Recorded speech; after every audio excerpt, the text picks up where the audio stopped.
이번 시간은 강사의 1년 365일 엿보기가 되겠습니다. 1년 365일을 이런 기준으로 좀 나눠봤어요. 1위 활동.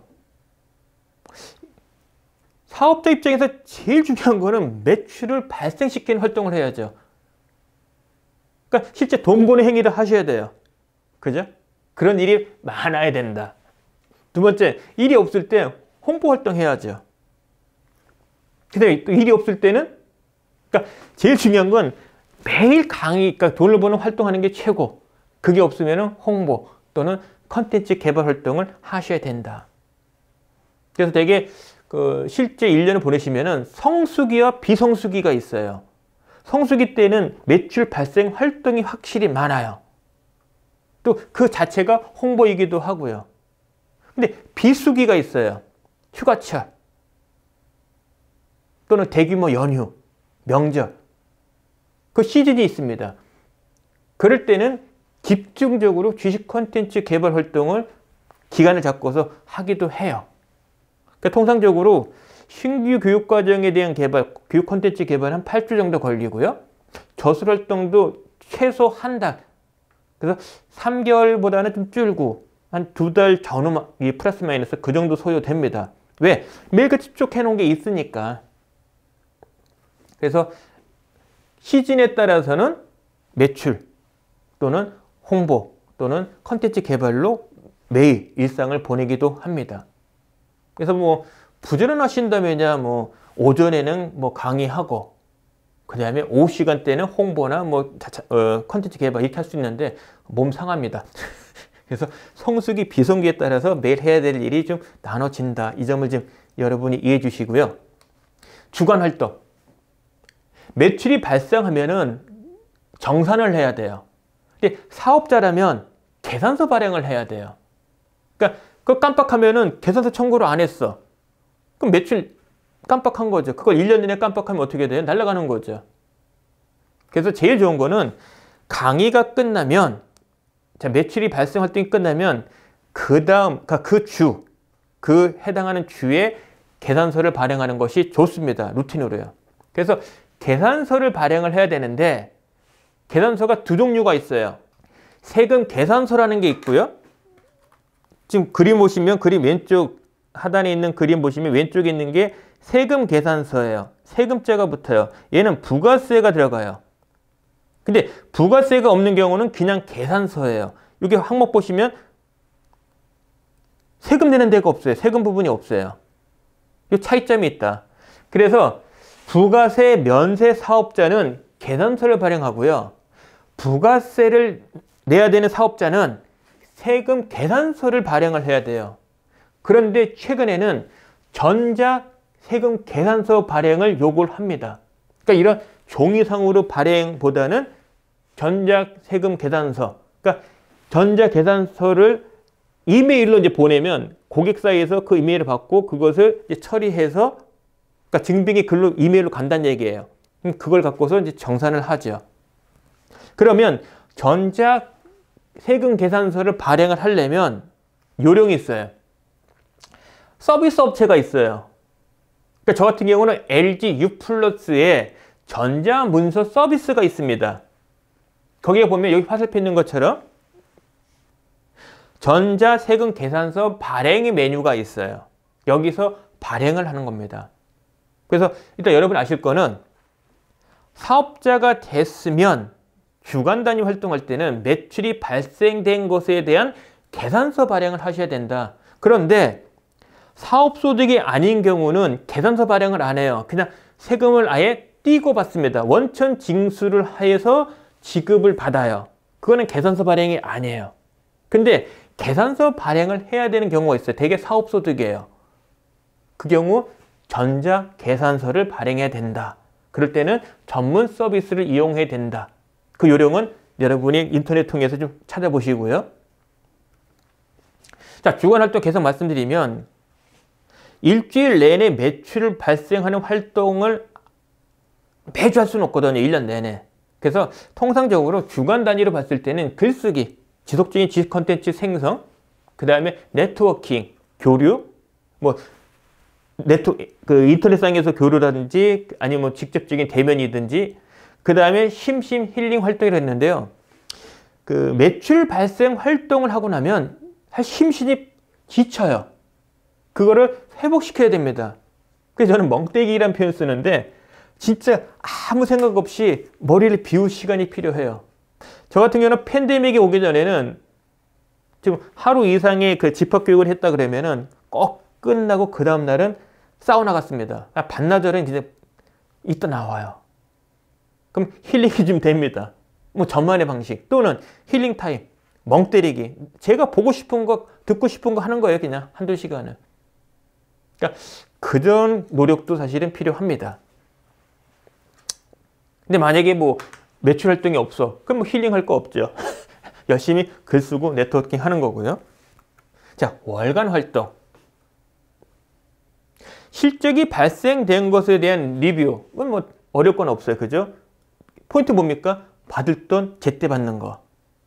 그래서 저는 제 일정표에, 네이버 일정표에 강의 날짜가 있으면 그 보기 표시를 해요.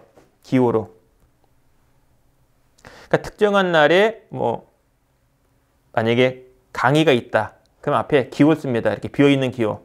뭐 강의, 뭐 A사의 무슨 내용. 그럼 강의가 끝났어요. 그럼 돈을 받았어. 그럼 이걸 바꿔치기 합니다. 이 검은 거로.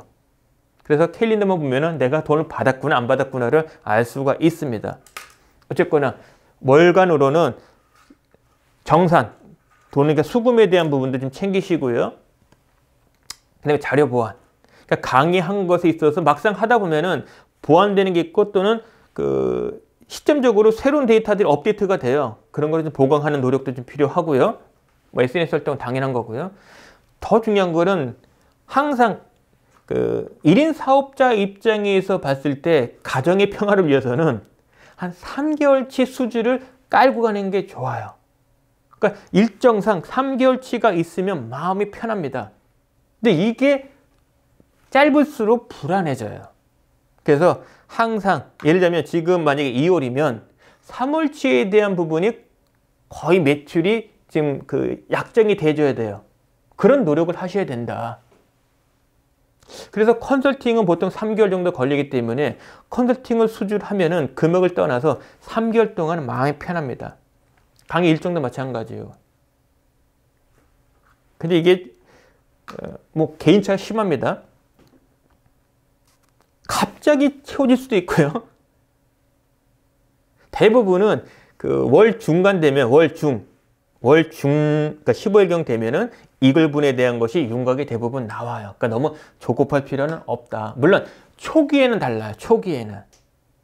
그리고 여러분이 사업자가 되면 그 통계치가 있어요. 그러니까 사회적인 이슈가 있었어요.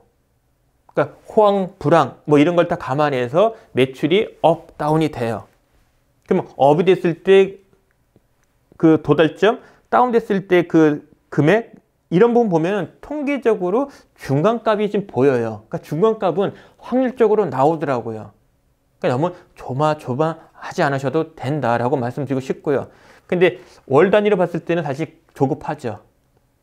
그래서 이런 부분에 있어서 어느 시점까지는 꾸준하게 홍보하고 트라이하고 그리고 그 자신을 알리는 일들 그리고 한번 맺은 고객들을 그러니까 이런 와중에 매출을 받았어. 매출을 땄어. 정말 열심히 잘해야죠. 이게 쉽지는 않다.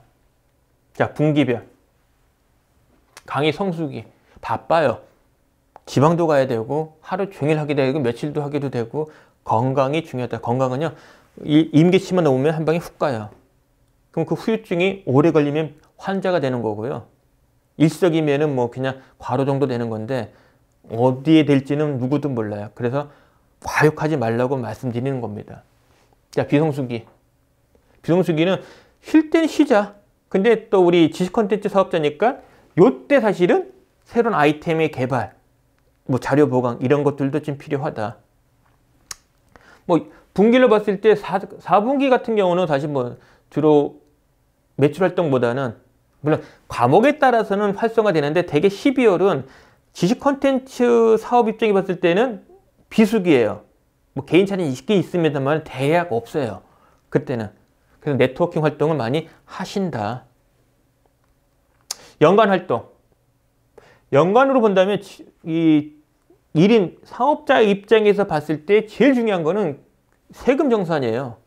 그래서 직장인이 아니기 때문에 종합소득세를 신고를 해야 됩니다. 자진신고. 세금 정산에 대한 거를 말씀드릴게요. 잘 들으셔야 됩니다. 종합소득세 신고는 5월 달에 해요. 그리고 그 홈택스라고 그 정부에서 운영하는 홈페이지가 있어요. 국세청에서 운영하는 겁니다. 그래서 홈택스에 가서 신고를 하고 여기서 정산하고 나중에 뭐 돈을 더 내냐 많으냐 이 부분에 대한 기준도 여기서 나옵니다. 이때 신고를 할 때 잘 하셔야 돼요. 저 같은 경우는 그 1월 달에 이제 사업장 신고를 하면서 전년도 매출에 대한 걸 신고하고요. 실제 5월에 냈을 때 신고를 할 때 저 같은 경우 매출 규모가 크진 않아요, 사실. 그리고 감세할 게 없어요. 그러니까 1인 사업, 지식 콘텐츠 사업자 입장에 봤을 때는 지출 비용이 사실 없거든요, 거의. 그래서 저는 그 세무사를 이용하지 않고 그냥 나라에서 정한 퉁치는 기준이 있어요. 일정 비율을 그냥 때립니다. 그럼 그걸 따라가요, 그냥. 근데 매출 규모가 크다. 과세 이제 받게 되는 그 과세 표준이라고 그러는데 과세 표준 금액이 크면은 세무사 도움을 받는 것이 유리하죠. 뭐 이거는 얼마이면 그렇게 하고 말고는 제가 말씀드리긴 어려워요. 개인차가 있기 때문에. 그래서 여러분이 세금을 내기 전에 매출 발생의 금액에 따라서 심각하게 고민할 필요는 있다. 이것까지만 말씀을 드리고요. 추가 납부하면은 돌려받고요. 덜 냈으면 추징 들어옵니다. 돈 내야 돼요. 그리고 이 종합소득세 신고를 하고 나면 나중엔 개인 사업자 입장에서 매출에 대한 기록 장부예요. 아, 얼마 벌었구나. 그때 매출 발생한 것이 어디구나. 이런 거를 다 알 수가 있습니다. 그리고 중요한 건 이때 증빙 자료들은 다 잘 보관하셔야 된다. 그래서 저는 지금도 2010년치부터 지금까지 걸 다 갖고는 있습니다. 그 세금 정산 관련해서 궁금한 것이 있을 텐데요. 그 개인 사업자로서 등록한 업, 그 업을 통해서 발생하는 매출은 사업소득이에요. 그런데 근로계약서 없이 일시적으로 인적 용역을 제공했을 때는 기타 소득이 돼요. 그래서 사업소득이냐 기타 소득이냐에 따라서 세율이 달라져요. 그래서 기타 소득일 때는 계산서 발행을 하는 게 아니라 세금을 떼고 지급액을 받아요. 통상 지급액에서 8.8%를 세금으로 띱니다. 그러니까 내가 100이면 8.8%를 제외한 약 90 몇만 원을 받는 거죠. 이 경우는 기타 소득이 되겠습니다. 그런데 사업소득으로 해서 용역을 제공해가지고 돈을 받아요. 그 경우 원천 징수라고 받는다면, 그러니까 사업소득이에요. 근데 그러니까 세금을 떼고 받는다 그러면 대략 3.3%를 떼고 받습니다. 그래서 이건 사업자로서 사업소득으로 신고할 때, 그 다음에 사업소득이 아니고 기타소득으로 신고할 때 각각 다른 세율을 받는다. 대부분은 기타소득으로 받을 거예요. 그리고 그 계산서 발행은 나중에 세금을 내는 겁니다. 세금을, 그러니까 100만 원 약정됐으면 그냥 100만 원 그대로 받아요. 왜? 나중에 내가 이거를 세금을 내기 때문이에요. 근데 기타소득은 세금을 아예 떼고 받아요. 대략 8.8%를 떼고 온다.